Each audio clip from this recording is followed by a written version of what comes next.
तो आप ऑलमोस्ट 1.5 साल सिर्फ इसी चीज के लिए पढ़ रहे हैं। अब उतना पढ़ने के लिए आपको रोज उठना है सुबह, ठीक है, आपको अपना एक दिन भर के लिए शेड्यूल सेट करना है कि आज आपको इतने टॉपिक्स करने हैं और पूरे पैशन और एनर्जी के साथ दिन भर बिना कुछ और चीज के बारे में सोचे आपको सिर्फ पढ़ाई करनी होती है। ये चीज हम 1 हफ्ते कर सकते हैं, चलिए 2 हफ्ते कर लेते हैं, लेकिन उतनी ही ज़ील और उतनी ही एनर्जी के साथ हम ये 1.5 साल कैसे पढ़ सकते हैं? तो आपको इस चीज के लिए अपने अंदर उतना पेशेंस लाना पड़ेगा, ठीक है। और ये तो पहले अटेम्प्ट की बात रही, मान लो उस अटेम्प्ट में आपका नहीं निकला, तो फिर ये तो नहीं है ना कि आप फ्रस्ट्रेट हो जाएं, आप डिप्रेशन में चले जाएं। क्योंकि ये सारी चीजें क्यों होती है? क्योंकि हमारे अंदर पेशेंस नहीं होता है। यदि हम पेशेंट रहेंगे कि चलिए ठीक है, चीजों को टाइम लग रहा है, हमारे कॉन्सेप्ट्स क्लियर होने में टाइम लग रहा है, तो हम उतना डिमोटिवेट भी नहीं होंगे, हम हर बार पढ़ने के लिए रेडी रहेंगे, ठीक है। हमको क्योंकि हमें देखो कंसिस्टेंसी बहुत मैटर करती है इस एग्जाम की प्रिपरेशन के लिए। ऐसा नहीं कि आपने 1 हफ्ते पढ़ लिया और फिर आप 1 हफ्ते का ब्रेक ले लिया, आपको हर दिन पढ़ना है, क्योंकि आप एक दिन भी स्किप करते हैं आपका नेक्स्ट डे के लिए इतना सारा हो जाता है पढ़ना कि वो पॉसिबल नहीं है एक दिन में कवर करना। तो कंसिस्टेंसी मेंटेन रखनी है पूरे पेशेंस के साथ। Alright, next is you have to be very honest with yourself. क्या होता है कि हम जब प्रिपरेशन करने के लिए एंटर करते हैं तो हमारे आसपास बहुत सारे लोग होते हैं। कई बार या तो वो लोग हमारे ऊपर चेक रख लेते हैं कि भाई आपकी पढ़ाई कैसे चल रही है, आप कितना पढ़ रहे हो, आज दिन भर में कितना पढ़ा। लोग कई बार सामने वाले से झूठ भी बोल देते हैं। कई बार होता है कि आप नहीं पढ़ रहे हैं लेकिन फिर भी आप पेरेंट्स का कॉल आया तो आप बोलते हैं कि नहीं मैं पढ़ के जस्ट उठा हूँ या अभी पढ़ाई कर रहा हूँ, जो भी चीज है।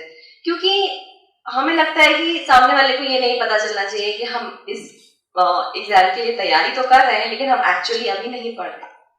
तो देन आपको खुद के साथ तो ऑनेस्ट होना पड़ेगा। आपको खुद को पता होना चाहिए कि आपका लेवल क्या है, आपको ये पता होना चाहिए कि आपको कितनी मेहनत करनी है इस एग्जाम को क्लियर करने के लिए। क्योंकि देखिए एग्जाम क्लियर करने के लिए एक सर्टेन लेवल ऑफ नॉलेज जरूरी है, ठीक है, उसको अटेन करने के लिए आपको बहुत मेहनत करनी है। अब वो कितनी करनी है ये आपसे अच्छा कोई नहीं जान सकता है, ठीक है। ये आपको पता चलता है टेस्ट सीरीज के थ्रू, जो आपके मार्क्स आ रहे हैं उसके थ्रू, या आपको खुद लगता है कि आपसे ये कॉन्सेप्ट्स नहीं बन रहे हैं, या आपको कुछ क्वेश्चंस कुछ पर्टिकुलर एरियाज में आपको प्रॉब्लम्स हो रही हैं।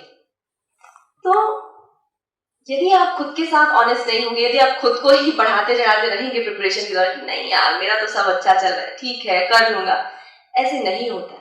देखो सबके पास बराबर टाइम दिया हुआ है, ठीक है, जो जितने अच्छे से अपने टाइम का यूज कर ले उतना बेहतर है, ठीक है, वही इंसान ज्यादा अच्छे से रिजल्ट ला सकता है।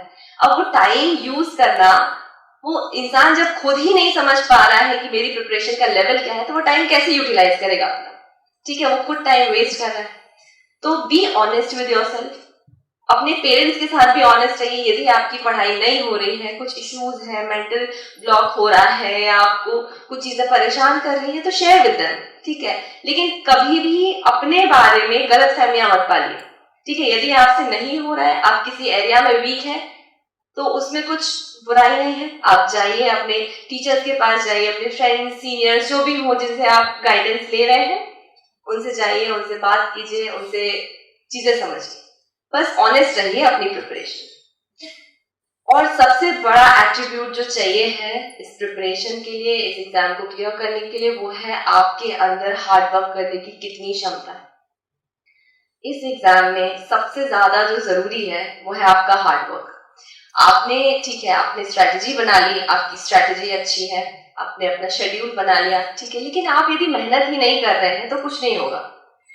मैंने देखा है कुछ बच्चे बोलते हैं कि दी मैं 2 साल से तैयारी कर रहा हूँ, दिन में 10 घंटे पढ़ाई करता हूँ लेकिन फिर भी मेरे कॉन्सेप्ट्स क्लियर नहीं हो रहे। क्योंकि जो हार्डवर्क वो कर रहे हैं वो सही डायरेक्शन में नहीं है। तो नेक्स्ट पॉइंट ये है कि आपका जो डायरेक्शन है आपका मेहनत करने का वो सही होना चाहिए। अब डायरेक्शन आपको कैसे पता चलेगा सही है या नहीं?